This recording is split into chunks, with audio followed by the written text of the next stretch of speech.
네, 안녕하세요. 반갑습니다. 박한쌤입니다. 자, 여러분들 오늘 이제 저희가 바로 제가 2부를 이어받았는데요. 지금 이제 11시부터 바로 시작인데 제가 컴퓨터를 이제 막 인수인계 받는 거니까 카메라 안 되니까 지금 여기에서 여러분들하고 바로 이제 방송 진행하도록 하겠습니다. 어, 파일에 요거 좀 불러오고, 그 컴퓨터에 내장되어 있는 것들을 이제 불러온 다음에, 요거 좀 껴주세요. 예, 라이브로 하니까 좋죠. 방송국 TV에서는 이렇게 진행이 돼요. 한 1, 2분 정도 걸리는데 지금부터 제가 미리 그냥 여기 있는 거 보여줘도 괜찮으니까 이렇게 열어달라고 말씀을 드렸습니다. 어, 예. 자, 그러면 오늘 강의할 내용부터 한번 잠깐 볼까요? 그 다운 HTS가 업그레이드 되는 동안에 오늘 강의할 내용들 여러분들하고 함께 보도록 하겠습니다. 오늘 강의할 내용은요, 바로 이 부분인데요. 예.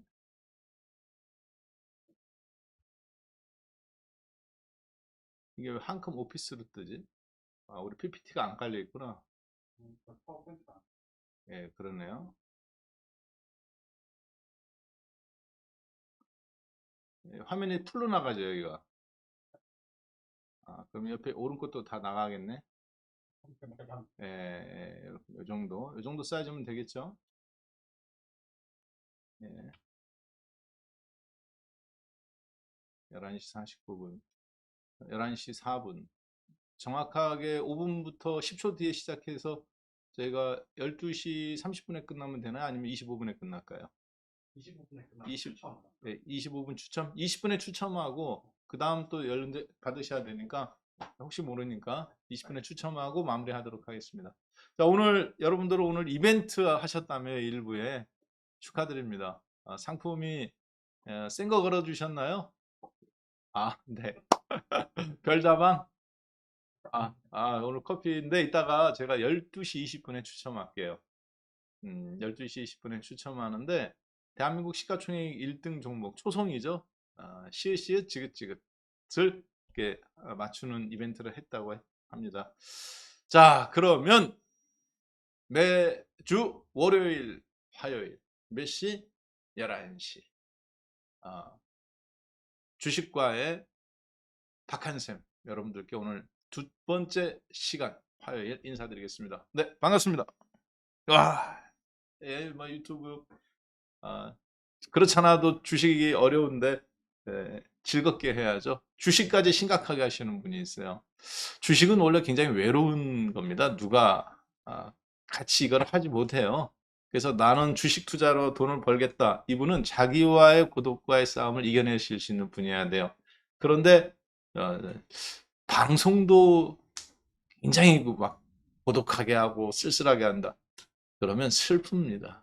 그래서 저는 가급적 방송을 즐겁고 재미있게 여러분들하고 하려고 하는데요. 자, 지금 오늘 종합주가 지수가 예상했던 대로 미국은 어제 빠졌지만 한국은 일단 이 반등이 성공할지 안 할지는 모르겠습니다.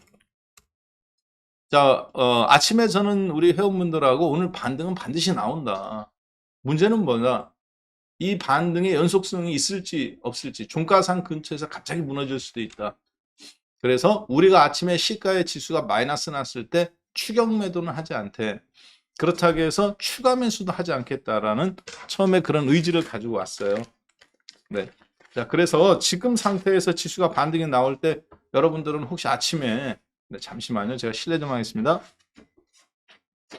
네. 여러분들 아침에 혹시 주식을 정리하실 수가 있는데 그러지 않으셨으면 좋겠어요. 그리고 이제 지금 추격 매수는 좀 자제했으면 좋겠습니다. 제가 왜 그런지 간단하게 말씀드리겠습니다. 자, 지금 보시면 종목들 한번 잠깐 볼까요? 오늘은 거래소 대형 종목이 아니라 사실 코스닥 중소형 종목을 사느냐 마느냐 하는 여부가 저는 중요한 키포인트가 될 거라고 보여지는데요.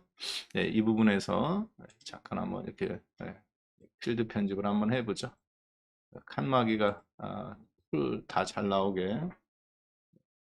자, 지금 보니까 리오프닝 종목들이 굉장히 강세죠. 아시아나항공, 그리고 하이브. 그리고 롯데관광개발. 롯데관광개발은 제가 개인적으로 굉장히 좋아하는 주식입니다. 요즘 같은 장에 망하지 않는 그런 업황, 카지노업을 갖고 있죠. 제주도. 그리고 메리츠 금융증권. 네. 메리츠 금융증권, 이거는 제입니다. 그리고 이제 코스맥스. 그리고, 네, 이런 종목들, 강원랜드, GKL. 오늘 장에서 강세인 종목은 여자들을 위한 종목들이에요. 어떤 겁니까? 먼저 찍어 바르죠. 코스맥스, 그리고 LG생활건강, 그리고 찍어 바르고, 뭐예요? 찍어 바르면 왜 찍어 바릅니까? 그렇죠. 집에서 남편한테 보여주려고? 아니죠. 나가야죠. 어디를 가요? 이제 백화점이라든가, 이제 뭐 쇼핑하러 가는 거죠. 쇼핑하고, 좀 더 이제, 이게 한국 사람이면은 쇼핑까지 하고 백화점 가고 집에 오시는데, 멀리 중국에서 비행기 타고 오신다. 혹은 일본에서 비행기 타고 오신다. 일본 사람들이 지금 하와이보다 가장 많이 오고 싶어 하는 곳이 한국 서울에 관광으로 오고 싶어 하는 1순위로 꼽혔어요. 어디 올까요? 그렇죠. 공항으로 오시겠죠. 공항에 오신다면 뭘 하십니까? 그렇죠. 면세점에 들릅니다. 면세점에 들러서 이제 화장품도 사고, 그리고 쿠쿠, 이제 중국 분들은 밥솥 사고, 일본 분들은 우리나라에서 명품 쇼핑을 하고, 쇼핑만 하나요? 그렇죠. 오셔서 가급적 그냥 오는 것보다는 젊은 분들은 BTS가 방탄소년단이 잠실에서 공연한다. 블랙핑크가 부산에서 공연한다. 그러면 그거 보러 오는 거예요. 그 다음에 좀 연세 있으신 분들은 이제 GKL이라든가 중국인 VIP, 롯데관광개발 제주도에 있는 카지노, 이런 카지노에 가서 이제 즐기다가 이제 다시 또 비행기 타고 가시는 이런 코스. 자, 그런데 왜 지금 그러면 이렇게 오늘 리오프닝 관련주가 항공업종과 더불어서 강세를 보이느냐? 뭐 아시아나항공하고 대한항공이 강세를 보이는 이유는 여러분들이 아시겠습니다만, 아시아나항공 조금 안 좋은 얘기인데 해도 되나? 이거 남들이 보기에는 좋은 얘기 같지만 제가 봤을 때는 오늘 이거는 걸려들면 안 되실 것 같은데요. 왜 그러냐면 대한항공 같은 경우는, 예, 대한항공 같은 경우는 지금 여러분들이 왜 걸려들면 안 되느냐? 어, 참 아시아나항공 같은 경우 영국하고 지금 영국에서 아시아나항공과 대한항공이 보통 이제 독과점 금지법이라는 게 있어요. 어제 잠깐 볼까요? 어제 유럽 증시에서 오늘 원래 강의 주제는 이겁니다. 주식 선생 박한샘의 화요일 과외 두 번째 시간이죠. 월요일 어제 1회차, 오늘 2회차. 오늘 강의 주제는 FOMC 금리 인상 구조. 미국이 금리를 올린다, 내린다 하는데 이 금리 인상 구조를 이해해야 이제 내일 모레 발표하는 우리 제롬 파월 의장님 12월 2일인가요? 제 기억에 2일인 것 같은데 그러면 오늘이 29일. 12월 2일 날 발표하는 제롬 파월 의장님의 FOMC 이제 회의록 의사록 발표가 아니라 FOMC 그 의장으로서의 발표가 있어요. 자, 그런데 그 부분이 12월 달에 있는 13일 날 14일 12월 13일 14일 날 있는 이번 연도 마지막 13, 14일이 있네요. 한국 시간으로 그럼 15일 새벽이겠죠. 금리 인상 결정에 대한 중요한 영향을 미칩니다. 자, 그리고 통계 자료들이 이미 있으니까 저기를 하시겠죠. 그래서 그 일정을 앞에 두고 금리 인상이 이게 어떤 식으로 결정이 되는 건지 오늘 한번 간단하게 살펴봅니다. 왜? 이게 거의 이제 1년에 8번이 있어요. 1년에 8번. 그러니까 거의 매월 있다시피 하단 말이에요. 3달에 2번이니까. 그러면 이거를 기본적으로 알고 있어야 여러분들한테 금리 인상 결정 구조라든가 꽤 도움이 되겠죠. 자, 그래서 오늘은 그 부분을 잠깐 살펴봐가면서 여러분 어떻게 대응해야 될지 시장에 맞게 함께 보도록 하겠습니다. 자, 오늘 장은 어제 미국 장의 움직임이에요. 보시면은 스탠프 500 종목, 나스닥 100 종목 내에서 보면 가장 많이 올라간 게 핀듀오듀오. 그리고 네이즈, 아틀란시안, 그 다음에 네 번째로 액티비전 블리자드라는 게 있네요. 근데 여기서 이제 핀듀오듀오도 마찬가지고, 바이두도 마찬가지고, JD.com도 대중국 관련 종목입니다. 바이두는 중국의 네이버, JD.com은 뭐 우리나라로 따지면 뭐 쿠팡이나 11번가 정도 되겠네요. 그리고 이제 그런 것들이 잘 돌아가게 서버나 NHN처럼 관리를 해주는 핀듀오듀오. 근데 이것들이 올라갔다는 건 중국이 코로나로 봉쇄를 하니까 다시 온라인 거래나 이런 것들이 활성화돼 가면서 지금 올라가는 거거든요. 중국도 미국처럼 또 블랙 프라이데이 매출 증가세 이런 것도 있는 부분이니까. 자, 그런데 그 가운데 그런 종목이 아닌 가운데 액티비전 블리자드라는 종목. 게임 좋아하시는 분들은 아시겠습니다만 저 같은 경우는 뭐 우리 나이 때는 이제 게임은 지나갔잖아요.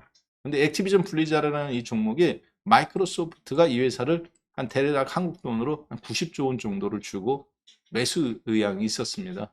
지금 환율이 올라서 이제 100조 원 정도 가까이 되겠지만, 근데 이게 유럽에서 독과점, 그러니까 미국과 미국과의 거래인데 유럽에서 독과점 금지 딴지가 걸었어요. 그러니까 유럽도 독과점 금지가 굉장히 엄격하지만 유럽도 독과점 금지가 엄격합니다. 이게 아시아나항공하고 무슨 상관이 있느냐면, 왜 아시아나항공 지금 혹시 여러분들이 오늘 아시아나항공 샀다가 지금 물리신 분들 있잖아요. 빨리 자르세요. 빨리 빠져나오셔야 됩니다. 왜 그러냐면 우리나라도 마찬가지고 미국도 마찬가지고 유럽도 마찬가지인데, 예를 들어서 우리나라 하이닉스가 도시바를 인수한다.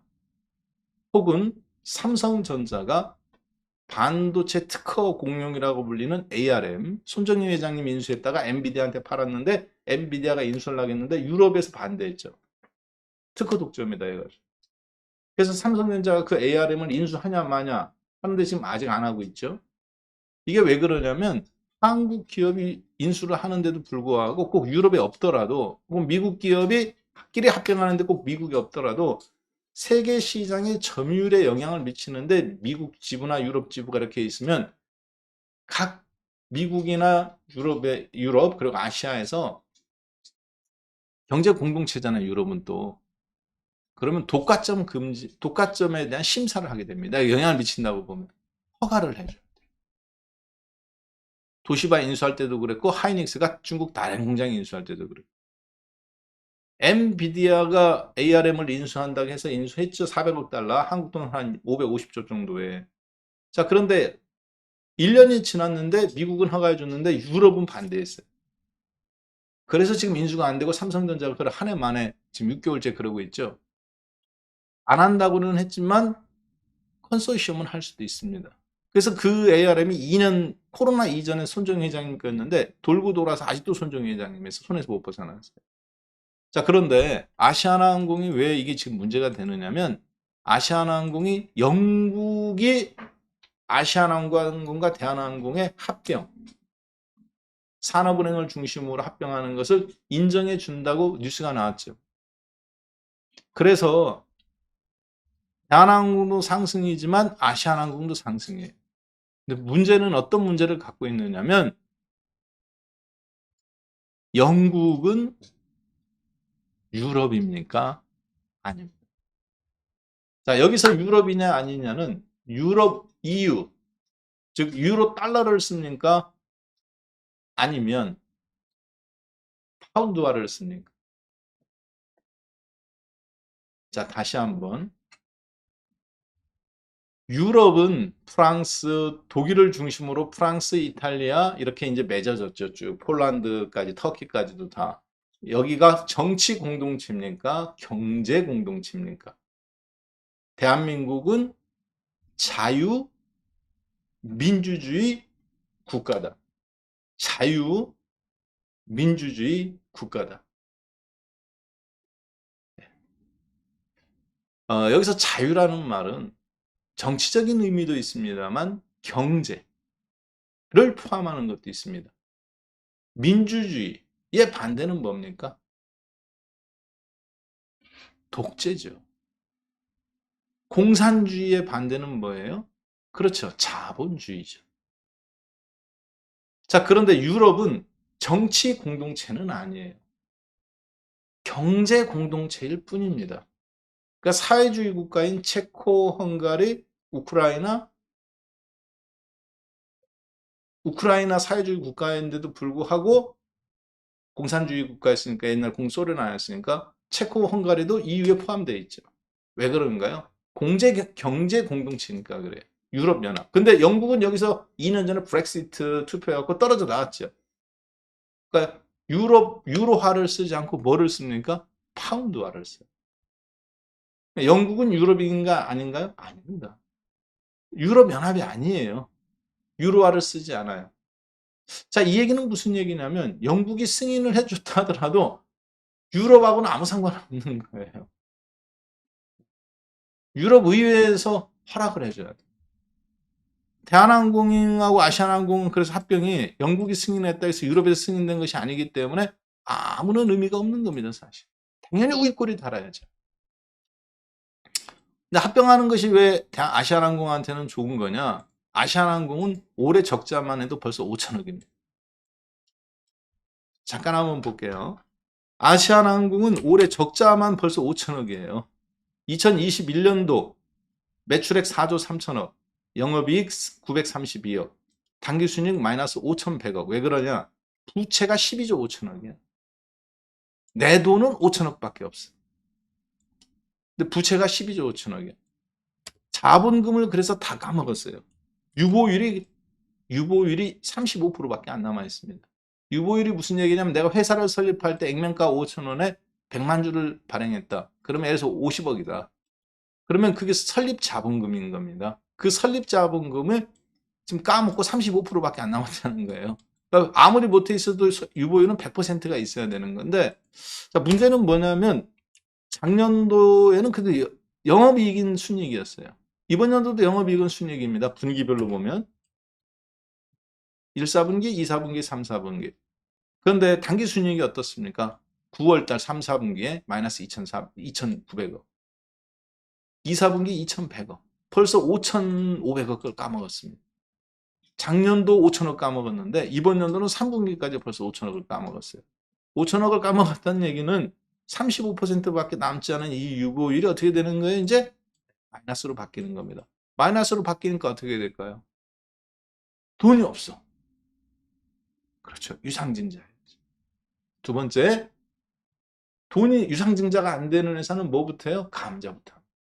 유상증자를 하고 감자라든지 감자 먼저 하고 유상증자라든지 옛날에 현대전자, 현대반도체가 3만 원에서 100원 갔을 때 LG카드가 상장 폐지되기 직전 얼마 전에 대한전선이 했던 거 많은 회사들이 밟아왔던 수순이죠.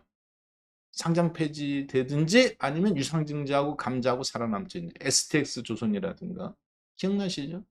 그 패턴이에요.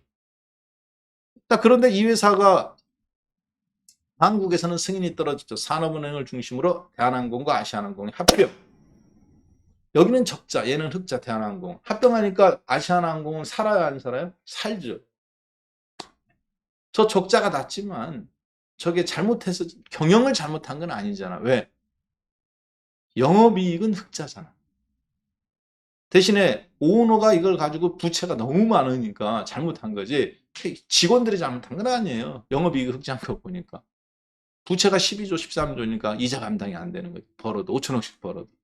자, 그러니까 산업은행을 통해서 유증을 해서 저거를 살리는 게 맞는 겁니다. 자, 문제는 적자인 회사, 흑자인 회사 합병인 승인이 다니까 어떻게 해요? 그렇죠. 아시아나항공 올라가고 대한항공은 사실 장기적으로는 독과점이지만 단기적으로는 불리하겠죠. 그런데 문제는 뭐냐? 아시아나항공이 오늘 올라온 이유가 그 합병 승인이 미국과 유럽 그리고 아시아인 일본과 중국에서 이루어져야 됩니다. 마치 우리나라가 대우조선해양을 현대중공업이 인수할 때 일본 놈들이 허가를 해주네 마네 독과점 제소하네 마네 이런 거하고 똑같은 거예요. 반도체 도시바 인수할 때 미국과 유럽이 허가해주네 마네 이게 똑같은 겁니다. 이거는 다른 나라도 마찬가지입니다. 자, 그런데 아시아나항공은 지금 만약에 유럽이 승인했다면 미국도 승인해 줄 가능성이 매우 높겠죠. 유럽이 아니라 영국이 인정해 준 것 뿐입니다. 영국은 해야지. 왜? 브렉시트잖아. 유럽이 아니잖아. 이해되셨죠? 자, 따라서 아시아나항공이 오늘 긍정적인 건 맞습니다. 적자 기업이 합병이 승인되면 한국에서 했고 유럽에서 하고 미국에서 하면 거의 오케이니까. 유럽 기준에 미국 기준에 거의 비슷하다고 저는 보고 있는데, 예. 일단은 중요한 거는 영국은 유럽이 아니에요. 오늘 급등 나와서 너무 많이 올랐고 저는 깜짝 놀랐는데 당연히 무조건 매도입니다. 이거 공매도라기도 매도했을 것 같은데 장기적으로 대한항공은 유리하죠. 독점이니까. 승인이 안 돼도 괜찮고 저는 안 돼도 괜찮다고 봅니다. 어차피 살아남는 거잖아요.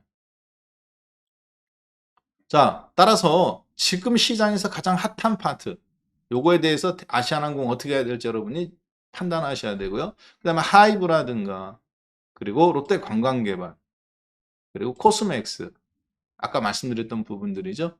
요런 쪽들은 지금 보니까 외국인들의 입장에서 봤을 때는 한국이 경쟁력 있는 부분이 리오프닝 관련주들이에요, 사실. 환율 문제라든가 여러 가지 봤을 때.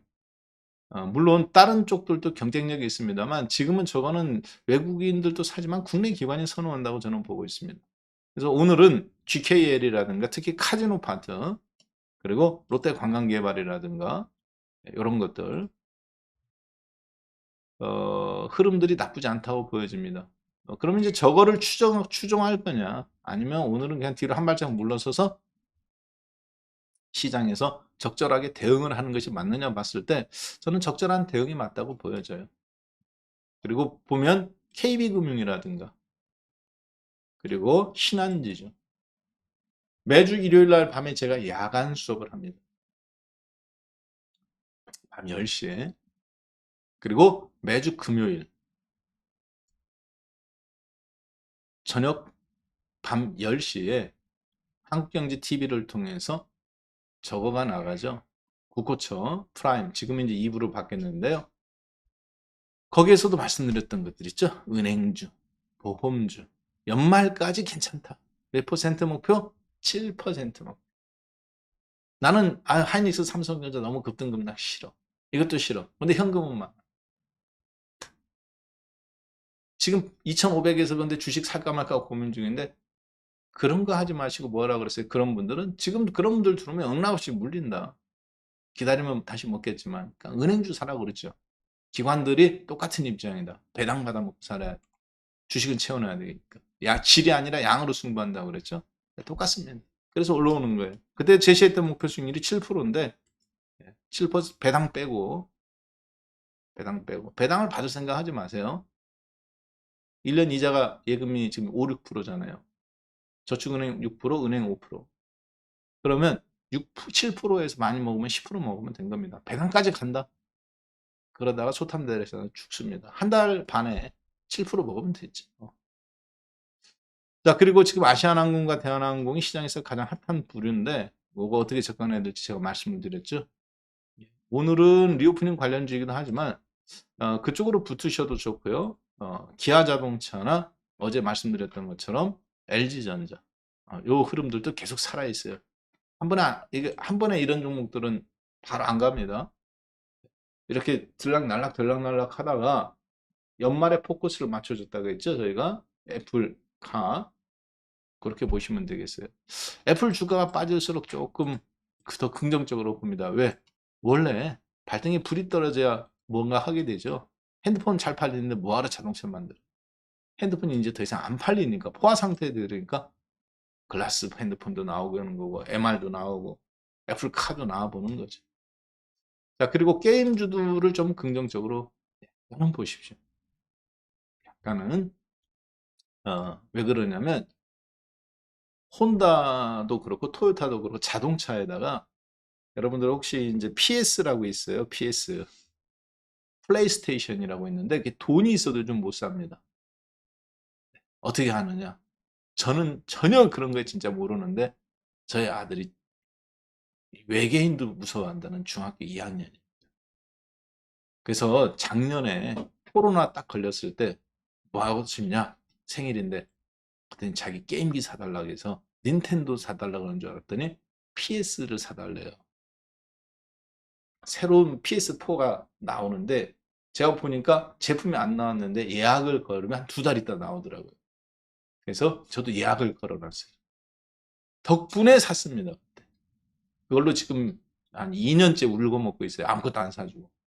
왜? 애들이 그것만 있어도 너무 좋아하더라고. 근데 그 PS 플레이스테이션 철권 있잖아요. 우리나라는 철권하는 거. 요거거든요. 일본 놈들 거 철권하는 거. 요거를 자동차에다가 이제 탑재합니다. 자동차에 철권이 들어온대요. 차 운전 어떻게 하라는 건지는 저는 잘 모르겠어요. 하여튼 토요타하고 혼다가 그 철권 PS 플레이스테이션 게임을 전기 자동차에다가 집어넣는답니다. 그 얘기는 뭐예요? 안면 유리가 뭘로 바뀐다는 겁니까? 그렇죠. OLED 텔레비전 화면으로 바뀐다는 거죠. 네, 이해되셨을 것 같아요. 자, 그래서 OLED 관련이죠. 그 뉴스를 보고 그리고 자동차 전장 부품에서 관련된 부분들 아마 여러분 인포테인먼트 관련주도 있죠. 우리나라에 누가 있습니까? 모트렉스라는 기업이 또 있어요. 이게 이제 아직까지는 게임주는 아니지만 네, 이런 종목들이 이유가 있는 겁니다. 안 떨어지고 강세를 보이는 이유는. 너무 많은 팁을 가르쳐 주렸나? 자, 다시 본론으로 돌아가서 오늘 그러면 이제 그렇게 대응을 하면 어느 정도 되지 않겠나 싶습니다. 네, 그리고 오늘 장은 원래는 코스닥 시장을 저희가 좀 공략하는 전략을 생각하고 있었는데 잠깐 오늘 네, 이 부분은 펄어비스라든가 그리고 카카오 게임즈라든가 그리고 오늘은 트렌드에 맞게 스튜디오 드래곤이라든가 CJ ENM 제가 가장 좋아하는 종목이죠. 많이 올랐어요. 안타깝습니다. 왜 안타깝느냐? 방송에서 추천만 했지 제가 사지는 않았어요. 왜? 굉장히 이게 무거운 주식이라고 그랬죠. 그때도 말씀드렸다시피. 무거울 거다. 그래서 수익률이 다른 종목들은 30%씩 이렇게 올라갈 때 얘는 한 15% 갔다가 또 옆으로 눕고. 근데 7만 5천 원에서 지금 9만 원, 15,000원 올라서 20% 올랐어요. 괜찮습니다. 왜? 이게 10년간 빠졌잖아요. 43만 원에서 2013년도에 43만 원이었습니다. CJENM이. 9만 원이에요. 올라왔는데. 했던 얘기 기억나시죠? 코로나보다도 싸졌다. 독과점 기업입니다. 대한민국에서 컨텐츠 제작, 컨텐츠 유통, 컨텐츠 배급해가면서 광고도 따올 수 있는 거. 수직 계열화 시키는 거, 컨텐츠 딱 두 개밖에 없다 그랬죠. JTBC 그리고 CJ그룹. SM 엔터테인먼트, YG 엔터테인먼트, JYP 컨텐츠 유통합니까? 배급합니까? 공중파 방송 있나요? 케이블 방송 없죠. 공중파 방송 없죠. 인터넷에 배급하는 거 말고 광고 못 물어오죠. 그러니까 컨텐츠 뭐만 해요? 제작만 하죠. 카카오 TV 컨텐츠 유통합니까? 그렇죠. 카카오가 있으니까 유통하죠. 카카오 게임즈 유통하죠. 근데 카카오 게임즈는 자기들이 만든 게임이 있어요, 없어요? 라이온 하트 거 빼고 없죠. 배틀그라운드, 오딘, 대만에서 난리 나는 오딘, 네. 제주도에 본사 있는 배틀그라운드, 중국 회사로 바뀌었지만, 그, 저거 얘기하는 거예요. 배틀그라운드는 상장돼 있죠. 그 회사 이름 뭐죠? 갑자기 생각 안 나는데? 크르크, 크래프톤, 크래프톤. 발음이 어렵게 했어요. 크래프톤. 하이브하고 엔터테인먼트 대장이잖아요. 상장했는데 한가 맞아. 그런데 이런 회사들 거 갖다가 카카오 플랫폼에다가 얹어서 유통시키는 거죠. 백화점, 신세계 백화점이 제품 안 만들잖아요. 유통만 하는 거지. 좋은 제품을 명품들 입점시키고. 이걸 뭐라 그럽니까? 그렇죠. 우리가 플랫폼 업체, 게임 유통 업체. 카카오 게임즈는 그렇지만 흑자죠. 앞으로 이런 거예요. 자, 그런데 다른 엔터테인먼트들은 제작을 하지 넷플릭스처럼 유통이나 배급을 하진 않죠. 더군다나 개인들한테. CJENM이나 이런 CJ 그룹주들은 가능성이 매우 높죠. 그런 면에서. JTBC야. 두 개 상장되어 있습니다. 당연히 시간이 지나면 이런 주식 카지노처럼 올라오게 되는 겁니다. 자, 그리고요. 중국 코로나 너무 그거 신경 쓰지 마십시오. 왜 그러느냐? 원래 우리나라도 그렇고 코로나가 가장 창궐할 때, 가장 저기 할 때 봉쇄가 센 거잖아요. 기세가 일보 직전 피크 찍을 때 똑같은 겁니다. 자, 그래서 앞으로 나는 급하지 않다. 내가 대표님 제가 은행주는 못 샀지만 앞으로 어떤 주식 좋을까요? 그럼 CJENM 그리고 JTBC 이런 종목군들 SBS 여기까지 내가 왜 이런 종목을 얘기해 줘야 되나 싶은데 오래간만이니까 처음이니까 자주 있는 일은 아닐 겁니다. SBS 차트도 60일선 오히려 지금 딱 한번 올라왔죠. 그렇죠? 방송 서비스, 카지노 서비스 독과점인가요? 아닌가? 독과점입니다. 은행, 방송, 카지노, 통신 거의 다 전 세계적으로 보면 어느 나라든지 거의 독과점 구조입니다. 자, 근데 한국은 은행은 이미 우리은행과 기업은행 IBK를 빼고는 사실 신한은행, 국민은행, 외국인 자본이 다 60% 이상입니다. 삼성전자, 하이닉스는 50%지만. 자, 그런데 통신은 50%로 제한시켜 놨죠, 한국은. 그래서 50% 한도까지 있고 지금 남아있는 건 방송이에요. 여러분들이 앞으로 주식을 시장 급등급락과 관계없이 좀 안정적으로 수익을 낼 만합니다. 근데 일반 개인 투자자들한테는 적합하지는 않아요. 좀 답답합니다. 근데 요즘 오늘 종목들을 보세요. 이게 개인들이 좋아하는 종목인가요? 거래소 종목도 그렇고 코스닥 종목도 그렇고 개인들이 좋아하는 종목은 안 올려요. 요즘 보면 왜 기관들이 롯데케미칼, 하이브, 메리츠 금융지주 같은 경우에 이제 그렇지만 KB금융, 롯데관광, 녹십자, 하나금융 개인들이 좋아하는 거 별로 안 움직여줍니다. 자, 그리고 대한항공도 좋지만 대한항공 우선주가 더 가요. 이거 보세요. 우선주 오늘 거의 상한가 근처까지 왔다. 어, 그러니까 일반인들을 비껴가는 것이 요즘 기관들의 유행입니다.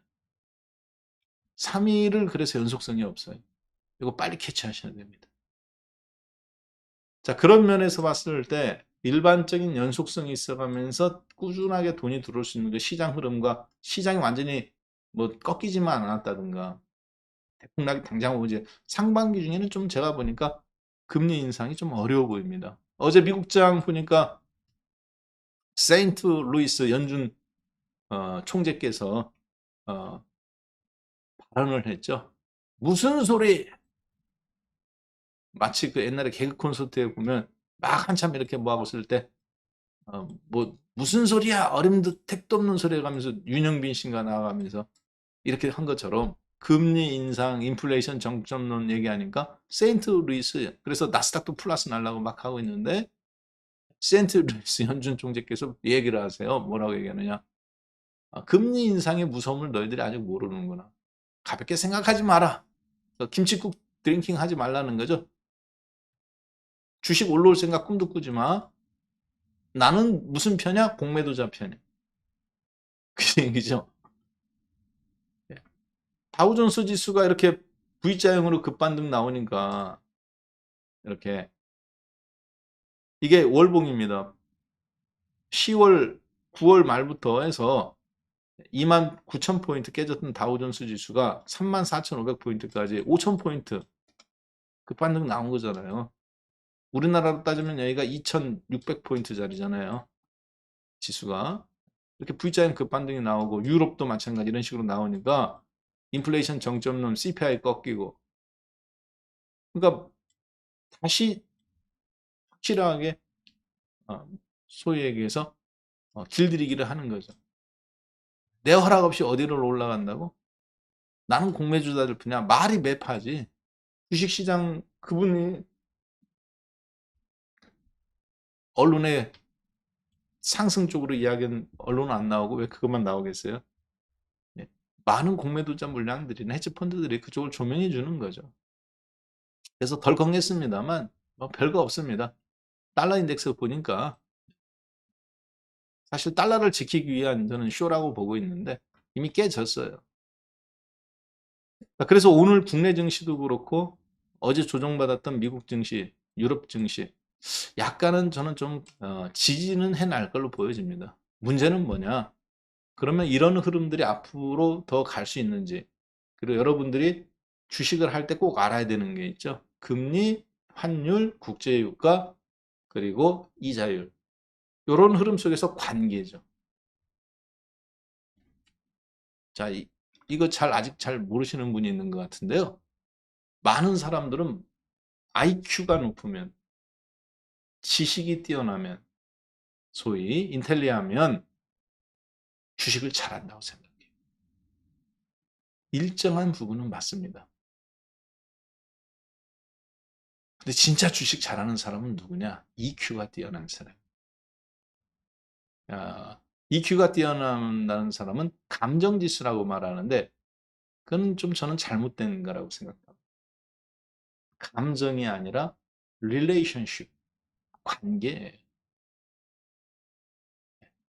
관계를 잘 두텁게 하고 관계 역학적인 것에 대해서 이해하는 사람. 공감 능력이 있는 사람. 이렇게 했을 때 이게 마이너스 관계를 만들 건지 플러스 관계를. 주식은 다 관계입니다. 왜 그럴까요? 주식은 커트라인이 없어요. 상대성이기 때문에 그렇습니다. 금리를 올리면 주가가 올라갈 거다? 항상 그렇지. 주식은 절대성이 아닙니다. 몇 점 이상 맞으면 올라가고 실적이 좋으면 올라가고 실적이 나쁘면 떨어지고 그런 게 아니에요. 주식은 상대성입니다. 근데 그것이 상승장에서가 다르고 하락장에서가 또 달라요. 즉 상승장에서 삼성전자가 실적이 좋다? 이렇게 솟구칩니다. 종합주가지수가 꺾이는데 삼성전자가 사상 최대 실적이다? 떨어져요. 사상 최대 실적인데. 실적이 나쁘다고 뉴스가 나오니까 올라가죠, 앞으로. 하락장에서 나오는 특징입니다. 주식은 그래서 IQ가 아니라 EQ로 하는 게 전 더 가깝다고 봅니다. 더군다나 여러분들은 테크니컬적인 기술적 분석을 하잖아요. 본인은 잘 몰라요. 왜 그런 건지. 근데 제가 봤을 때는 그게 주식은 상대적인 현상이고 그렇기 때문에 기술적 분석이 더 오히려 약간 맞고 그리고 지식을 갖고 하는 거는 맞습니다. 큰 트렌드는 판때기는. 근데 그 지식 위에서 업종이나 종목이 움직일 때는 꼭 실적이라든가 이런 게 안 맞아요. 요즘 같은 경우 금리 인상계 주식 올라간다 아닙니다. 떨어질 때 올라간다 아닙니다. 그럴 때도 있고 아닐 때도 있어요. 그 구간에서 나오는 관계들이 다른 겁니다. 그러니까 약간은 주식은 EQ가 높은 사람. 단순히 EQ가 높다고 해서 감정이 풍부하거나 감정 지수가 좋다는 게 아니라 관계를 잘 맺는 능력이 되는 거. 그게 능력이거든요. 사회생활을 할 때도 보통 그렇다고 말하죠. 그런데 주식에서는 그 EQ 지수가 곧 주식의 힘입니다. 마치 이런 거하고 똑같죠. 오늘 삼성전자와 하이닉스는 안 움직이는데 그동안에는 삼성전자 중심의 종목이었는데 오늘은 보니까 어제 반도체 종목들 다 빠졌죠. 또 하이닉스 움직이죠. 그러면 낙폭과대로서 움직이는 겁니까? 실적으로서 움직이는 겁니까? 그렇죠. 떨어진 것은 실적에 대한 두려움이죠. 앞으로 치킨 게임 할까? 그렇지만 지금 반등 나오는 건 낙폭과대로서 나오는 거죠. 그러니까 어떻게 봐야 돼요? 그냥 단기적으로 붙었다 떼내는 거예요. 손절은 짧게 치고 수익이 나오면 좀 더 끌고 가는 거죠. 그러니까 코스닥 종목도 마찬가지입니다. 반도체 볼 때. 그렇게 바라보셔야 되는 거예요. 굳이 거기에서 승부를 걸 필요가 있을까요? 없을까요? 없습니다. 그리고 하이닉스 반등 나오니까 어때요? LG 에너지 솔루션하고 삼성 SDI가 꺾이기 시작하죠. 특히 기아 자동차 반등 나오면 LG 엔솔, 삼성 SDI 거의 무조건 꺾인다고 보시면 돼요. 지수가 올라갈 때 같이 올라가지만 상승장에서는 요런 장에서는 다 같이 못 가요. 그동안 현대차 자동차 못 갔죠. LG 에너지 솔루션과 이제 돈들이 순환매로 돌기 시작하기 때문에 그렇습니다. 마치 이런 거와 똑같아요. 집에 자식이 많아. 첫째부터 7까지 있어. 근데 시골에서 부모님 농사하죠. 대학교 다 갈 수 있어요? 아들 5 먼저지. 딸이 공부 더 잘해도 아들이 먼저예요. 부모 입장에선 선택과 집중을 하는 거거든요. 먹고 살기 어려워. 그리고 아무리 전국대회에서 미술, 음악 1등 하더라도 대학 못 보내죠. 왜? 그거에서는 먹고 살 집안 못 일으키니까. 전국에서 1, 2등 해도 미대, 음대 못 보내요. 대학교 못 보내는 거죠. 대신에 수학, 영어 잘하는 애. 공무원 대래 보내는 거죠. 이해되셨죠? 너무 팍팍 여러분들 가슴에 박혔나? 똑같은 겁니다. 삼성 SDI, LG 엔솔 상승장에서는 기아차 현대차하고 같이 올라가겠지만 같은 수출주니까 지금 약세장이잖아요. 약세장에서 반등장이니까 얘들이 올라오면 기아차 현대차는 못 가는 거예요. 먼저 올라왔던 엔솔과 삼성 SDI 쉬어가니까 기아차 현대차 더 이상 안 떨어지잖아요. 상대적인 겁니다. 강세장이라면 다 같이 올라가겠지. 자 그러면 그런 현상 속에서 오늘 은행주가 올라온다는 얘기는 앞으로 이제 마지막 남은 지금 거는 이제 이게 호떡 굽는 실력인 겁니다. 라면 끓이는 실력이에요. 오늘 장을 보고 시장 흐름을 보고 내가 어떻게 종목을 사고 붙어야 될지 말아야 될지 결정하는 것. 요거는 시장에서 즉흥적으로 나오는 실력입니다. 야, 라면 물이 넘치네? 이때 라면 면발을 넣고 젓가락으로 짚고 찬물 국수 끓이는 실력이에요. 호떡 굽는 실력. 그거 할 줄 알아야 됩니다. 그렇지만 그것도 할 줄 알아야 되지만 여러분들은 뭣도 할 줄 알아야 돼요? 그렇죠.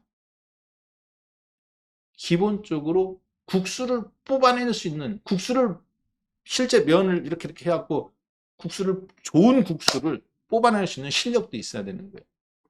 좋은 호떡 밀가루가 손에 달라붙지 않을 만큼 그래가면서 최대한 끈적끈적하게 만들 수 있는 반죽을 만들 수 있는 실력이 있어야 돼요. 그게 실력이죠. 그쵸? 네. 호떡 굽는 건 아르바이트생한테 시켜도 돼. 숙련하면. 근데 절대로 뭐는 안 가르쳐줘요? 반죽하는 건 안 가르쳐줘. 왜? 그거 알면 그놈의 옆집 차리면 안 되잖아.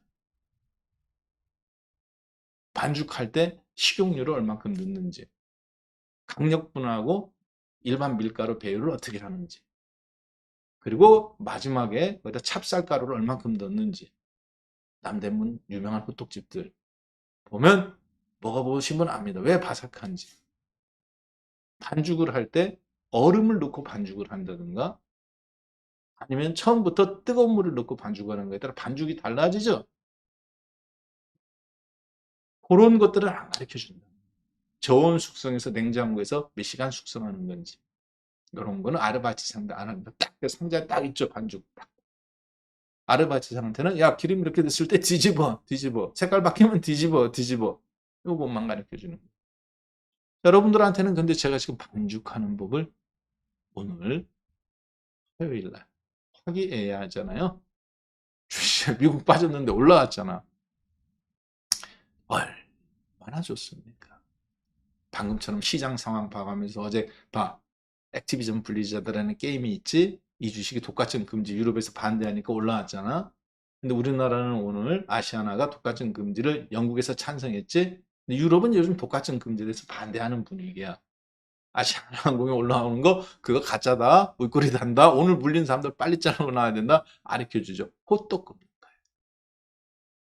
호떡 굽는 거 가르쳐주는 거예요. 거기서 이제 좀 더 디테일하게 들어가면 거래량 어쩌고저쩌고 하겠지만 오늘 시간상이 지금 47분이니까 이제 여러분한테는 반죽하는 거 하나 가르쳐 줄게요. 왜? 이 시간에는 무슨 시간? 그렇죠. 여러분들은 손톱 같은 거 생각하십시오. 그냥 밥 먹으러 가기 전에 혹은 식사하셔가면서 유튜브로 딱 보고 있으면 뭐다? 자연적으로 실력이 느는 방송. 그 시간이에요. 많은 거 가르쳐 줘야 되겠습니까? 딱 하나 가르쳐 줬습니까? 온인원. 하루에 하나만 늘려도요, 굉장합니다. 제가 왜 굉장한지 알고 있어요. 제가 제 사무실에 작년도 2월 달에 옮겼는데 한국경제 와가면서 이쪽으로 신문사로 와가면서 저도 이제 왔어요. 그래서 항상 저는 제가 일하는 반경, 걸어서 5분 내에 항상 사무실이 있어야 된다는 논리, 내 집이 있어야 된다는 논리가 있기 때문에 집은 다른 데지만 여기 항상 왔습니다.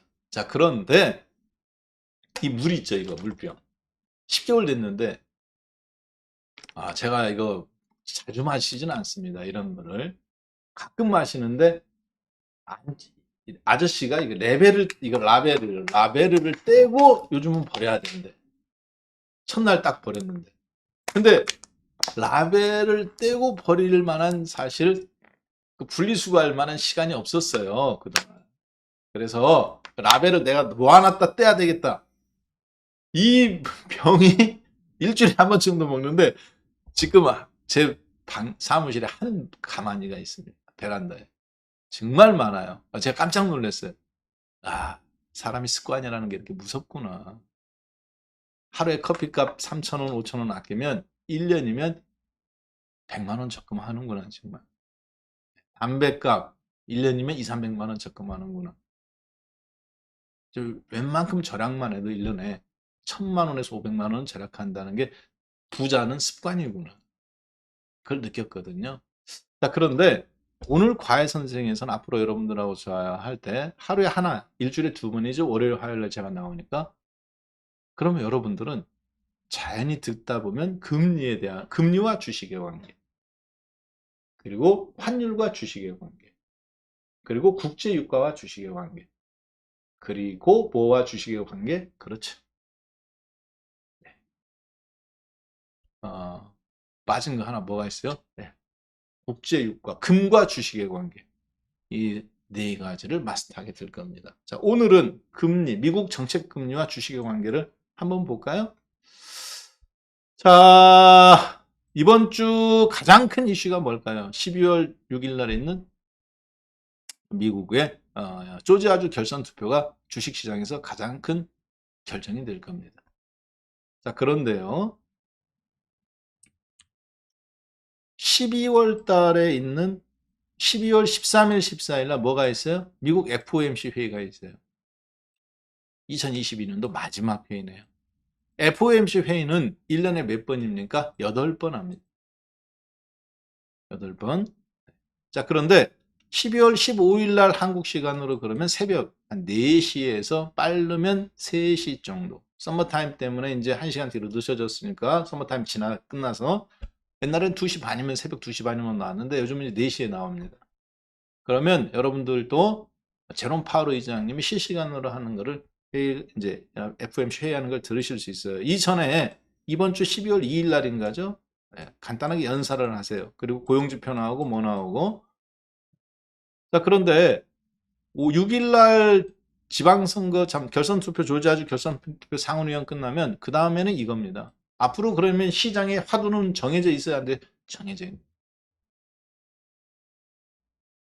6일 날 결선 투표에서 민주당이 한 표를 가져가느냐에 따라 재생 관련주, 오바마 케어 관련주 급등 가능성이 매우 높습니다. 반면에 나스닥 지수가 못 올라가죠. 요즘 그런 얘기 하시는 분들이 있어요. 이거 하나만 알아도 왜 나스닥 지수가 못 올라가는지 알 수 있습니다. 혹시 오늘 저한테 그렇게 물어보시는 분이 있다면 잘 오신 거예요.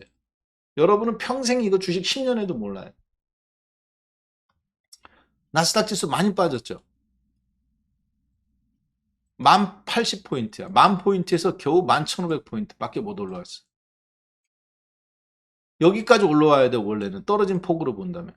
왜? 다우도 여기고, 스탠앤푸어도 여기고, 유럽도 여기야. 그렇죠? 8월달 떨어졌던 자리잖아요, 이 자리가. 여기까지는 올라와야 되잖아요. 아까 다우존스 지수 V자형 반등 나온 거 보셨잖아요. 근데 나스닥은 지금 겨우 여기 와 있잖아.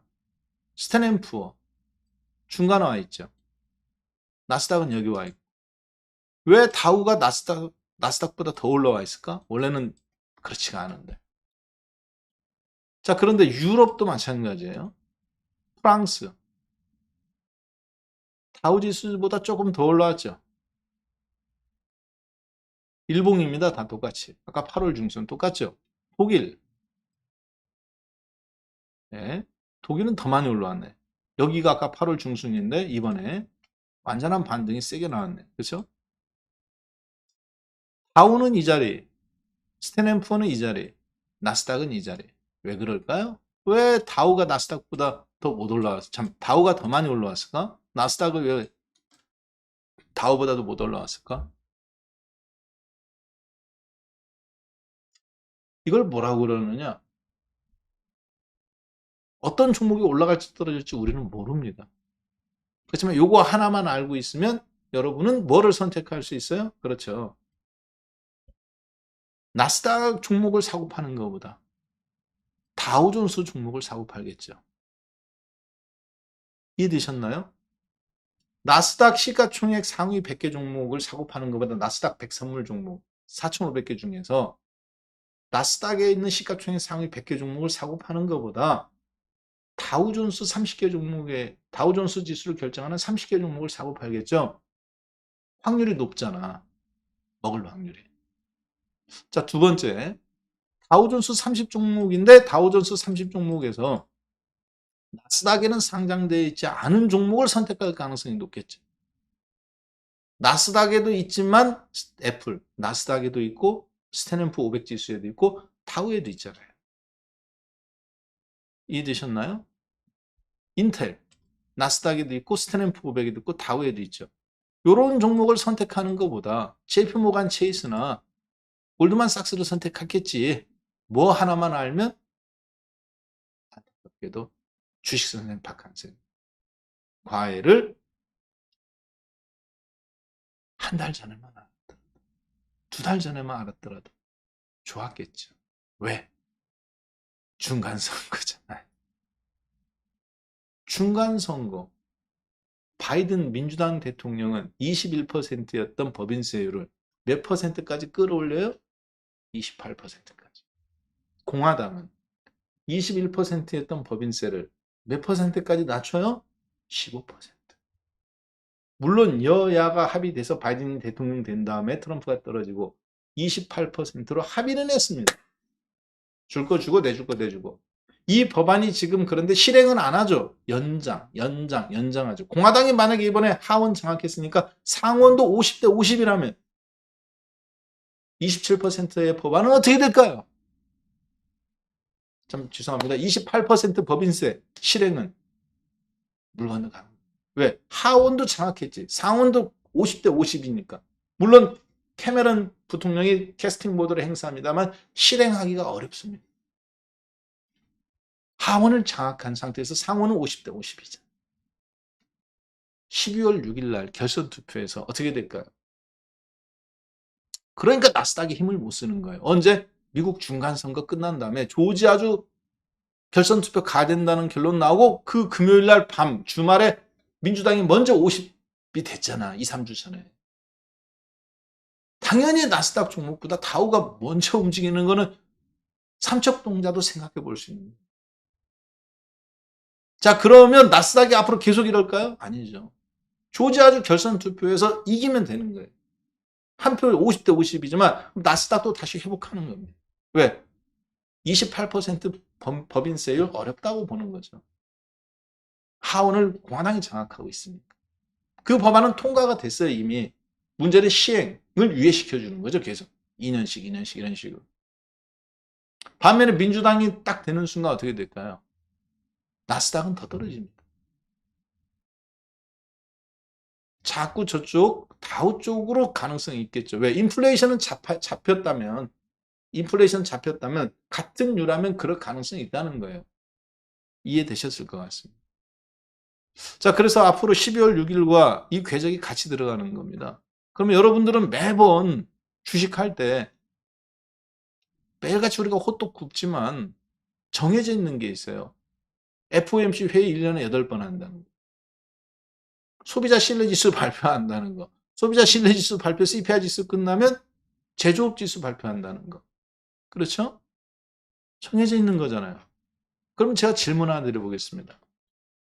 나는 FOMC와 FRB와 그리고 더 페더럴 FED의 차이점을 알고 있다. 손 들어보세요. 미국 금리가 어쩌고 저쩌고. 야, 금리 인상하니까 주가 못 올라가. 인플레이션 때문에 금리 이제 안 올리니까 인플레이션 정점이니까 매번 반복되잖아. 자고 일어나면 금리.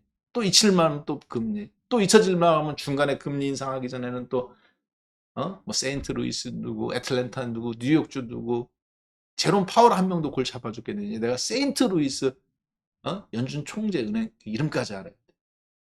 매파 중에 매파. 머리 아파 죽겠습니다.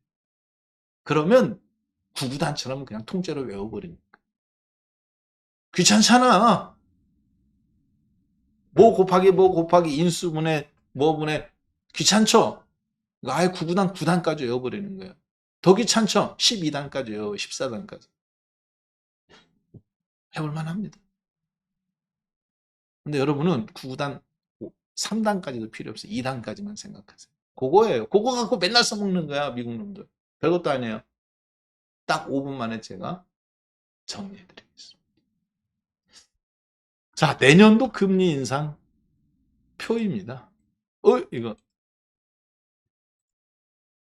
아이고야, 이거 야심차게 준비했는데.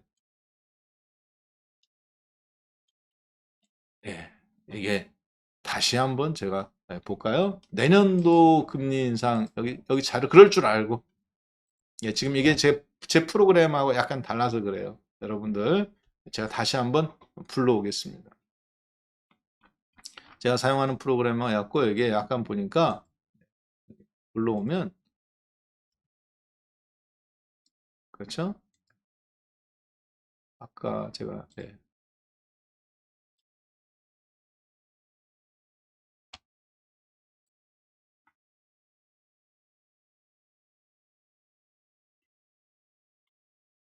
파일이 크면 얘가 못 불러오는구나. 이게 컴퓨터가 어떤 이유인지.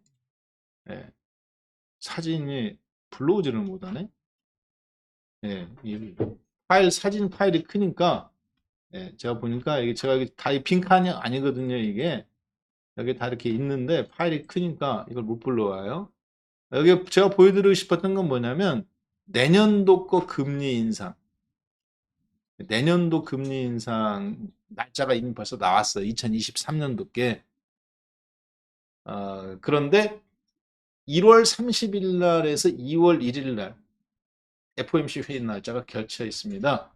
그래서 내년도에는 사실 1월 달에 FOMC 회의가 없어요. 네.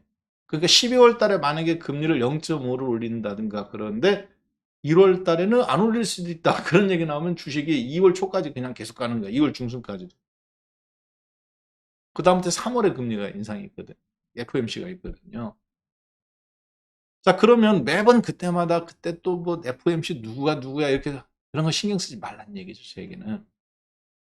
자, FOMC는 총 투표는 금리 올릴 거야 떨어질 거야 는 몇 명이 하냐? 12명이 합니다. 그걸 뭐라고 그러느냐? 우리가 FOMC 회의에서 결정한다고 그래요. 근데 이 12명이 같은 종류의 사람들이 아니에요. 7명은 누가 임명하느냐? 미국 민주당, 공화당, 그리고 대통령이 다 임명하는 것 같지만 그렇지가 않습니다. 7명인데 여기에 제롬 파월 의장도 포함되어 있습니다. 자, 그리고 미국은 50개 주로 이루어진 연방 연합체잖아요. 그렇죠? 단일 민족이 아니잖아. 그래서 옛날에는 거기가 멕시코 지역이기도 하고 인디언 지역이기도 하고 다 달랐어요. 미국이 이제 강제로 거기 어떤 지역은 또 프랑스 군대가 또 장악하기도 하고 인디언들하고 그거 있잖아. 저기 라스트 모이칸 보면 프랑스하고 모이칸족하고 영국하고 또 이쪽하고 계속 그 안에 세력들이 있잖아요. 자, 그래서 지역별로 특징이 있었습니다. 자, 그래서 그러다 보니까 화폐가 달러가 결정됐음에도 불구하고 화폐도 다른 걸 또 썼을 수도 있고, 그래서 우리나라처럼 한국은행에서 돈을 한 번에 다 찍는 게 아니라 지역 주 법이 달랐기 때문에 화폐도 20달러짜리지만 모양이 자세히 보면 그 문양이 약간 달라요. 어느 동네에서 찍었느냐에 따라. 그걸 찍을 수 있는 동네가 몇 군데냐? 12군데. 돈을 한국은행처럼 막 찍어낼 수 있는 데가 12군데가 있어요. 미국에. 근데 그게 미국 정부 게 아닙니다. 누구 거냐? 개인 거예요. 문제는. 여러분이 깜짝 놀라실지 모르겠지만 연방준비은행, 한국은행처럼 우리나라 한국에서 돈 직접 발행권이, 미국은 이 발행권이 FRB가 누구 거냐? 연방준비은행이라는 이게 누구 거냐면 개인 거. 개인이 만든 은행이에요. 미국이 대공황으로 인해서 나라가 파산이 되니까 대통령이 돈을 빌리러 갑니다. 유럽에. 왜? 채권을 찍었는데 아무도 안 수하죠. 나라 망한 거죠. 대공황 때. 그래서 돈을 빌리러 가는데 유럽도 안 빌려주고 아무도 안 빌려줘요. 그래서 모건 씨라는 사람을 찾아갑니다. 유태인이죠. 지금으로 따지면 JP 모건, 이런 골드만삭스 이런 데 가요. 그래서 돈을 빌려달라고 합니다. 그리고 혼자 하는 것보다 투자은행들 5사람을 모아요. 우리나라로 따지면 국민은행장, 새마을금고 회장님, 신한은행 회장님, 대주주들, 그리고 얼마를 미국 정부에 돌려줄 건지 상의를 합니다.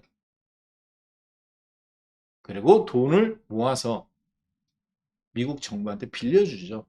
대신에 뭐를 받아와요? 그렇죠. 그동안 자기들이 그동안 그렇게 요청했던 거. 영국처럼 화폐 발행권을 우리들한테 달아.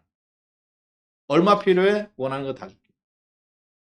그래가면서 화폐 발행권을 받아옵니다. 그 전에는, 대공황이 있기 전에는 요청을 계속했어요. 1900년도부터.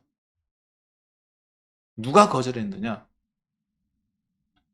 미국은 의회 민주주의잖아요. 민주당, 공화당에서 계속 거절합니다. 왜? 금융 권력한테 그렇게 되면 나라의 재산이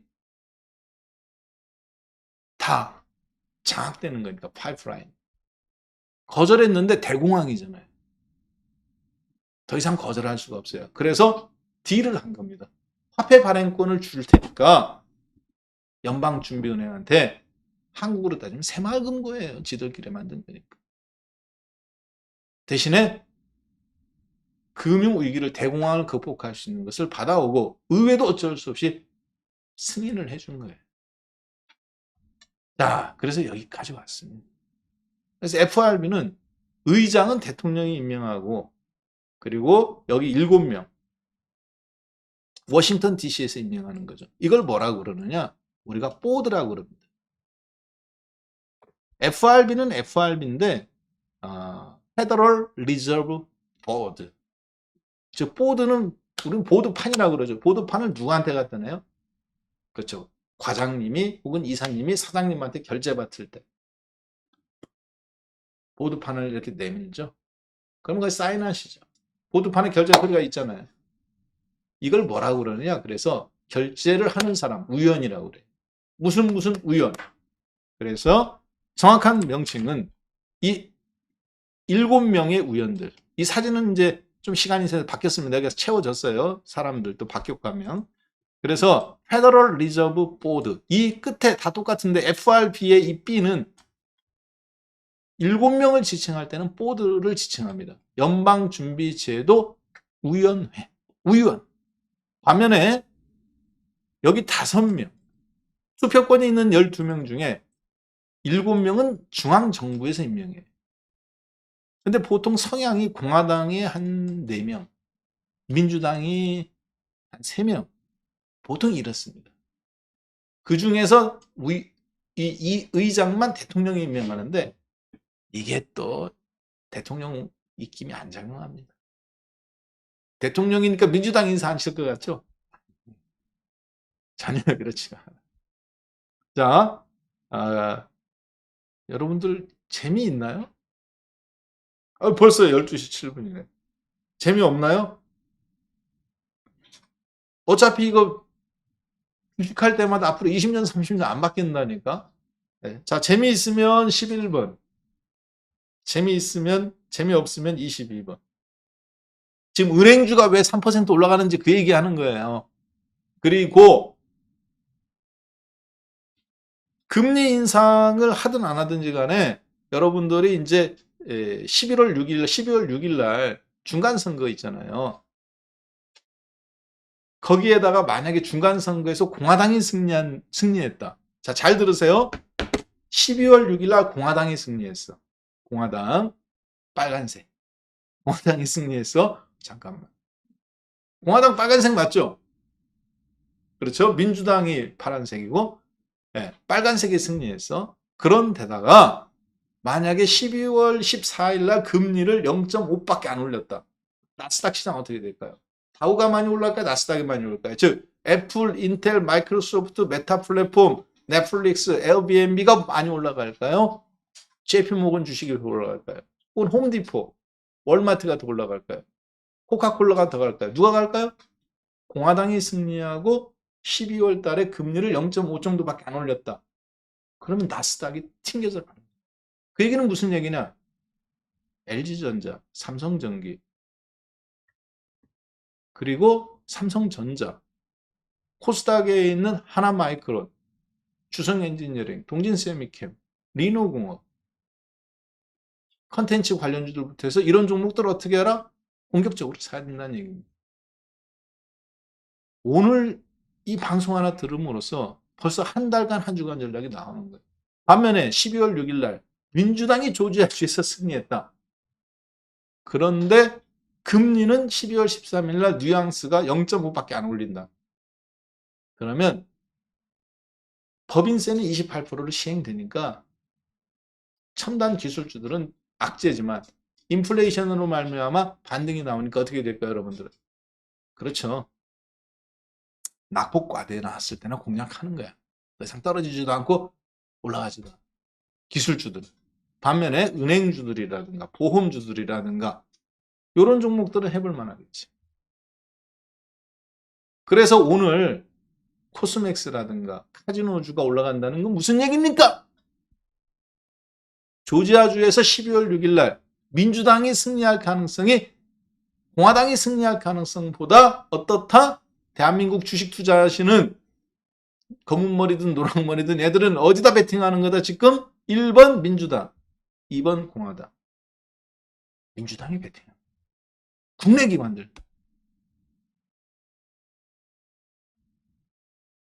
어렵나? 내 눈에만 보이는 건가? 오늘 강원랜드, GKL, 롯데 관광개발, 코스맥스 이런 종목들이 이번 주 지금 지난주 금요일 날부터 해갖고 계속 올라오잖아요. 공화당보다 민주당이 승리할 가능성이 조금 높다고 보는 겁니다. 기관들도 거기다 베팅하고 있는 거예요. 반면에 인플레이션은 잡혔다고 보는 것 같은데 투표 결과에서 그러니까 지수가 빠지지는 않아. 나스닥이 빠져도 한국이 이렇게 이런 식으로 올라오는 거예요. 차별화 장세라 나 그렇게 말하는 거는 수박 거달기고 차별화 장세 이전에 왜 그 차별화가 일어났는지 여러분들 볼 수 있는 힘이 있어야 되는 거예요. 그런 힘들은 어디서 나오는 거냐? 바로 이런 역학관계에서 나오는 겁니다. 이거는 한번 배우면 익히면 안 잃어버리는 거잖아. 그렇죠? FRB 투표권 12명. 근데 그걸 뭐라고 그러냐? 우리가 FOMC 회의라고 그러는 거예요. 금리를 인상하냐 인하하냐 0.5를 올리냐 0.75를 올리냐 매니볼 6번 하는데 FRB 위원들 7명 그리고 각 50개 주에 흩어져 있는 12개 화폐를 찍어내는 곳 거기 연방준비은행입니다. 여기도 FRB예요. FRB는 FRB인데 뭐예요? 여기는 뱅크입니다. 뱅크. 보드가 아니라 뱅크예요. 여긴 5명. 근데 이분들은 맨날 바뀌어. 너도 바뀌고 너도 바뀌고 너도 바뀌고 너도 바뀌고. 이번 연도는 여기. 다음 연도는 여기. 그 다음 연도 여기. 그 다음 연도 여기. 매년 바뀌어요. 이 사람만 안 바뀌어요. 이 사람도 사람은 바뀝니다. 뉴욕 연준 총재는 안 바뀌어요. 이 사람 뉴욕 총재는 은행은 한 표를 항상 갖고 있어. 나머지 동네는 필라델피아였다가 그 다음에는 애틀랜타였다가 계속 바뀌는데 이런 식으로 바뀝니다. 7표, 5표. 전부 다 표 찍어내는 곳은 여기는 전부 다 12개 지역이에요. 돈 찍어내는 것. 뉴욕주는 무조건 한 표. 클리블랜드하고 시카고인가? 둘이는 1년마다 번갈아 가면서. 동네가 작은 동네는 보스턴이라고 어딘지 모르겠네요. 네. PH 필라델피아겠죠? 여기는 3명이 한 번씩 돌아가. 내 주 순서가 3년에 한 번 나와. 여기도 3명, 미네소타, 아틀란타, 세인트루이스, 달라스. 여기도 3년에 한 번 돌아. 자, 그래서 돈 찍어내는 동네가 이렇게 총 12곳입니다. 달러 찍어내는 곳이. 보스턴으로부터 시작해서 12번째. 저기 샌프란시스코까지. 여기에서 5명만 투표권이 있는 거예요. 근데 뉴욕주를 제외하고 2번. 얘들은 은행이 돈을 출자를 많이 했어요, 당시. 그러니까 얘는 무조건 한 표 갖는 거야. 정부하고 맞짱 떠. 민간은행인데. 민간은행이라고 말하면 좀 그렇지만 어쨌든 민간은행입니다. 맞짱 뜨고 나머지 동네 새마을금고처럼 돈 출자하신 새마을금고도 이사님들이 돈 출자해서 하잖아요. 그 동네는 3명이 번갈아 가면서 한 번씩 하는 거예요. 그러니까 맨날 바뀌죠. 야, 지난주에는 세인트루이스 그놈이 투표권 있다고 했는데 이번에는 아틀란타야. 그러니까 머리 뻐개지는 거야. 이거는 여러분들이 이해하실 필요 없어요. 그냥 8표. 연준 위원들 포드 7명과 뉴욕주. 근데 이번에 세인트루이스 매파 중에 매파다. 그분 내년도에는 잘립니다. 이번 연도만 잘 넘어가면 제가 보니까 이제 매파 아웃이에요. 바뀌잖아, 달라스 쪽으로. 그렇죠. 돌아가면서 나오기 때문에 그런 게. 여기는 1년에 한 번씩이에요, 이 동네는. 여기는 2년에 한 번씩. 그리고 제롬 파월 의장은 4년에 한 번. 자, 그렇게 해서 결정이 된다. 자, 그러면 이렇게 볼 수 있겠죠. 그렇게 해서 정리해 보면 FOMC 회의는 몇 명이 참석하냐. 자, 잘 들으세요. 어떤 뉴스에 보면 회의에 점도표에 보면 19명 중에 17명이 0.7에 찬성했다. 0.5에 찬성했다. 그거는 아까 여기 중앙정부에서 7명, 보드 위원, 그리고 동네, 로컬. 그렇죠? 동네에 있는 각 주마다 있는 돈 찍어내는 12명. 총 합치면 몇 명입니까? 19명이에요. 이 19명은 FOMC 회의에 참석 권한이 있습니다. 그리고 발언 권한도 있어요. 근데 투표권이 있는 사람은 몇 사람? 12명 중에 5명. 그래서 점도표는 19명이 찍습니다. 회의에 들어가기 전 앞에 도표판에. 그리고 회의 참석은 19명이에요. 발언권도 19명이 있어요. 근데 투표권이 있는 사람 발언하는 거고 없는 사람 발언하는 건 틀리겠죠. 그건 5명밖에 없어. 로컬은. 보드 위원 7명은 무조건 있고. 투표는 전부 다 12명, 19명 중에서 FOMC 회의 참석 19명, 투표는 12명. 이해되셨죠? 중앙정부 7명. 자, 그렇게 해서 금리 인상할 거냐 안 할 거냐가 결정되는 겁니다. 근데 우리는 매번 이걸까지 신경 쓸 필요는 없죠. 여기까지. 동네가 바뀌잖아. 1번에 한 명씩. 이 사람하고 여기만 신경 쓰면 됩니다. 자, 그래서 이제 내년도에는 여기는 안 나와 있어요. 2023년도에는 1월 31일에서 2월 1일 날 FOMC 회의가 있습니다. 12월 달에 금리를 0.75를 올리든 0.5를 올리든 1월 달에 금리 안 올린다. 그럼 3월까지 상승 가능성이 있겠죠. 저는 개인적으로 공화당이 승리하기를 원합니다. 왜? 법인세 인상 싫어요. 애플, 테슬라 올라가면 좋을 것 같아요. 인텔, 엔비디아. 자, 그래서 그렇게 된다에다가 12월 달에 금리 0.5 올린다. 그럼 우리나라 지수도 먹을 게 많겠죠. 탄력주들도 코스닥도 마찬가지고. 자, 이해되셨죠? 예. 자, 그러면 아이고 이거 이렇게 좋은 얘기를 하는데 역시 매실 담그고 그리고 젓갈 담그고 문어젓, 굴젓 이런 거 어리굴젓 시간 걸리는 건 사람들이 싫어하는 것 같습니다.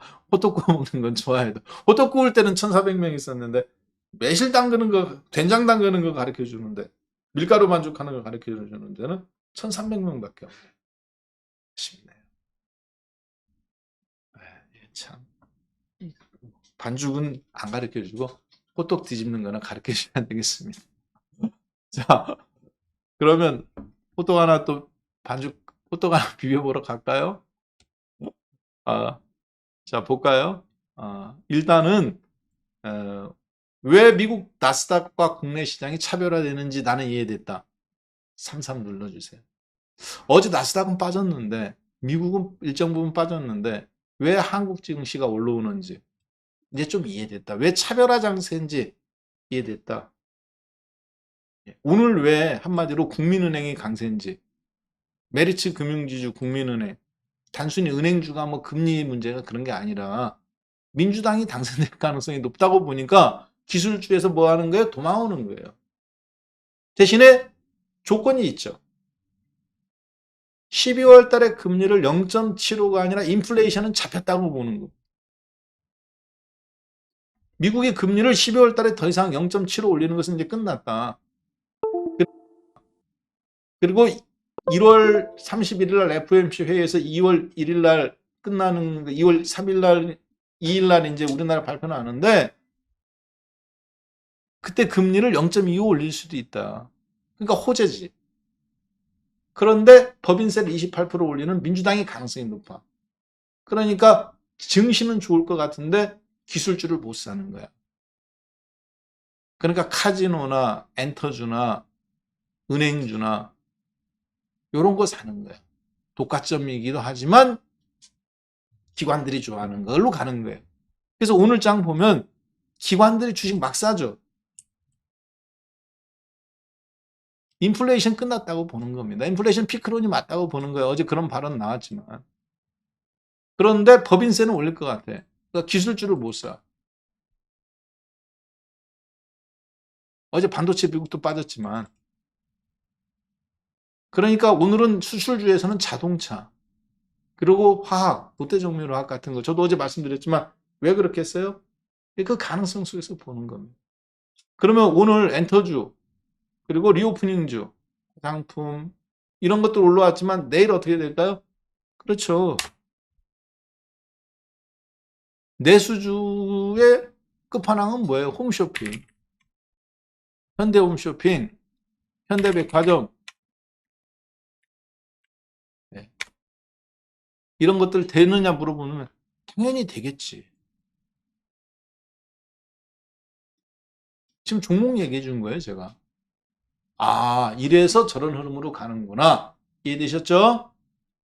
그러면 오늘 힌트가 나갑니다. 자, 추첨 12시 20분. 대한민국 시가총액 1등 종목 초성 시긋시긋. 죄송합니다. 유치원을 못 나왔어요. 시옷 시옷 지읒 지읒. 네, 초성 4자로 시작하는 대한민국 시가총액 1등 종목은 누구일까요? 라는 퀴즈를 아까 1부에서 내셨답니다. 추첨을 합니다. 10분 추첨한다고 했는데 정답은 삼성전자죠? 네. 어떤 분이 되셨나요? 아니, 이게 1부, 지금 하지 말고 1부에 했대요. 했대. 1부에 했대. 지금 추첨한대. 제가 19분까지는 다 받았어요. 19분. 19분까지는 받습니까? 지금도 받아? 아이고, 감사합니다. 예. 총 563분이네요. 563분? 중국제조하고. 네. 제 이름 불러드려요? 네. 아직 남았구나. 뭐야. 네. 올라가야 돼. 134번. 네. 34번. 네. 골드캐슬 리치. 끝났어요? 당첨되신 거야? 네. 네. 첫 번째 당첨분 필명. 이거 커피 쿠폰 드립니까? 골드캐슬 리. 네. 겨울날 아주 또 아메리카노 아침에 한 잔 마시면 살살 녹죠. 자, 여러분들의 피로 카페인 공화국답게 커피 쿠폰 한 잔씩 쏴드립니다. 자, 134번째로 당첨 저희 대신 골드 캐슬 리님. 먼저 갈게요. 네, 첫 번째 총 10분 당첨되셨는데요. 243번님. 이게 그 컴퓨터가 자동으로 돌리는 겁니까? 시스템은 인터넷에 있는 거고 아, 제가 일일이 찾아야 됐죠. 아, 그렇군요. 임선환. 네, 임자, 선자, 화자님 두 번째 되셨습니다. 세 번째. 네, 총 10분이라고 하셨죠? 590번. 예. 아, 응모를 이렇게 많이 해주신 거예요. 590명. 제가 아, 중복 제거하고. 국민사랑. 동민사랑님. 네. 아, 이분이 세 번째죠? 네. 앞으로 7명 더 남았네요. 아이고. 네, 축구는 졌어도 당첨은 돼야죠. 539번 김성우.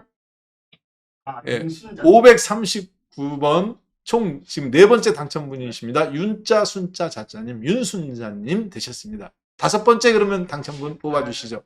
자, 돌아갑니다. 네. 190번. 190번 더 올라가 볼게요. 네. 열심히. 네. 그 다음 이제 다섯 번째 당첨되신 분, 진희님. 네, 진희님. 네, 여섯 번째 되신 분 뽑아주시죠. 여섯 번째 되신 분. 네.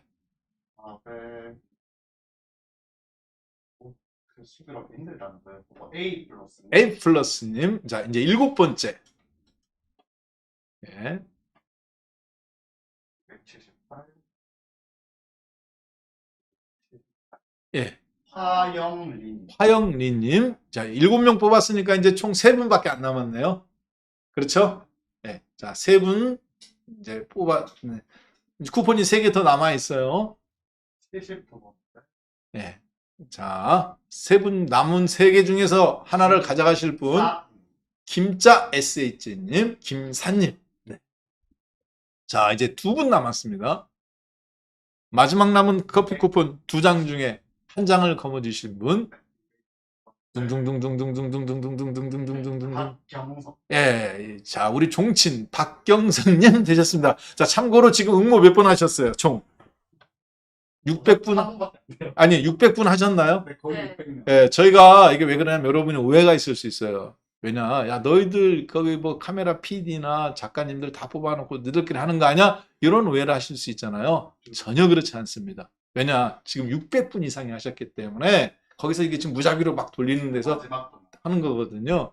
자, 마지막 남은 분, 한 분, 커피 쿠폰 가져가실 분.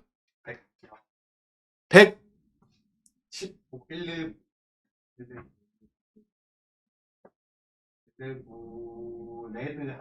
레드 한님. 아, 네. 자, 다 되셨나요? 자, 그러면, 자, 잠깐만요. 네. 자, 시간이 아직 4분 남았죠? 지금 총 몇 분 응모하셨습니까? 600분. 600분 응모하셨는데, 여기 지금 1번부터 600분까지 쭉 되어 있죠? 자, 저도, 스타벅스, 쿠폰이 있죠? 이렇게 된 거. 그거 3만원짜리 5만원권이 있습니다. 그거를 제가 2분을 추첨해서 한 분은 3만원, 한 분은 5만원권을 보내줘도 되죠? 일단은 예. 저희가 할 수 있는. 아, 제가 이렇게 혹시 그분들 여기 해갖고 하면 쿠폰 쏴줄 수 있지 않나요? 일단 저희가 네, 할 수 있는. 아, 일단은 한번 그러면 되면은 하고 안 되면 많은 걸로 하고. 대표님이요? 예. 대표님 그냥 번호 찍어보세요. 예, 그러니까 제가 지금 번호를 찍으려고. 77번. 77번. 3만원 쿠폰 나갑니다. 되면. 이게 왜 되면은 무슨 얘기냐면 개인정보기 때문에 회사에서 아무래도. 오늘장님. 오늘장님. 자, 그리고 제가 좋아하는 153번. 153번이요? 예. 페트로. 정원만. 페트로를 히브리어 숫자로 환산하면 153이에요. 모나미 볼펜. 이 두 분은 정원만님 스타벅스 쿠폰 5만원. 마지막 두 분은 혹시 네. 대표님이 개인적으로 못 주면 저희가 네. 5,000원이라도 일단 드릴게요. 근데 저분들 5만원 받을 줄 알고 또 하셨을 텐데. 5,000원이 어쩔 수 없어요. 저 혹시 대표님이 네. 개인적으로 자, 못 주면 여러분들 들으셨죠? 저는 연방준비은행이에요. 개인금고. 자, 우리 한국경제TV는 한국경제TV인데 5,000원 쿠폰. 아, 이런 느낌이라는 거죠. 미국 대통령과 연방준비 그 보이지 않는 대주주들의 느낌. 이게 왜 그러냐면 개인정보 보호 때문에 그래요. 자, 이렇게 하고 현대백화점을 여러분 괜찮을 것 같습니다. 제가 봤을 때 오늘 장 77번, 76번이네요. 오늘 장 76번이에요. 그러면 예, 김경중님이거든요. 예, 그러면 두 분은 3만 원, 3만 원. 마지막 분은 5만 원. 이렇게 가면 어떨까요? 예, 일단 대표님 재량으로 일단 네, 그렇게 하는 걸로. 예, 그렇게 하시죠. 네. 자, 앞으로 그러면 연말까지는 쿠폰 저는 발행 없습니다. 계좌 적정이 크기 때문에. 자, 이렇게 해서 오늘 화요일 주식선생 박한샘의 과외. 오늘 2회 시간이죠. 네, 과외 선생 박한샘 두 번째 시간이었는데 FOMC 금리 인상 구조의 이해를 통해서 왜 은행주가 올라오는지 그리고 민주당과 공화당의 결선 투표와 이걸 통해서 왜 나스닥 시장보다 다우지수 관련주가 올라가는지 국내에서 왜 오늘 코스맥스라든가 화장품 관련주가 하이닉스라든가 반도체 종목 혹은 IT 종목들보다 더 세게 오는지 이해하셨을 겁니다. 이 트렌드가 조금 더 갈 수 있어요. 그리고 그것에 반해서 그러면 오후장에 나는 어떤 종목을 공략할까? 오늘은 현대백화점 및 홈쇼핑 관련주들이 실망하지 않으실 겁니다. 그러면 이렇게 해서 오늘 저는 두 번째 과외 시간 어때요? 오늘 쪽집게 재미있죠? 물러가도록 하겠습니다. 감사합니다.